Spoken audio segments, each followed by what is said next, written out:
আলহামদুলিল্লাহি ওয়া কাফা ওয়া সালামুন আলা ইবাদিহিল্লাযীনা ইসতাফা আম্মা বা'দ। আজ একটি গুরুত্বপূর্ণ বিষয় আলোচনা করব। বিষয়টি হচ্ছে কোরআন মাজিদ তেলাওয়াত করার সময় যদি কোনো সেজদার আয়াত আসে, অনেক মানুষকে দেখা যায় সেজদার আয়াত বাদ দিয়ে পরবর্তী আয়াত থেকে পড়া শুরু করে দেয়। কেন পড়া শুরু করে দেয়?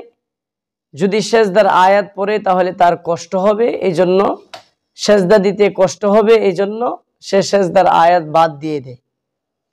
আল্লাহ রব্বুল আলামিনের কোরআন পড়া, কোরআনের কিছু অংশ পড়লেন আর কষ্টের কারণে সেজদার আয়াত পড়লে সেজদা দিতে হবে, এই কষ্টের কারণে সেজদার আয়াত বাদ দিলেন, এটা অনুচিত, অনুত্তম। এজন্য সেজদার আয়াত বাদ না দেওয়া, সেজদার আয়াত পড়ে পরবর্তীতে আপনি সেজদা দিয়ে দিবেন, এটা হচ্ছে নিয়ম।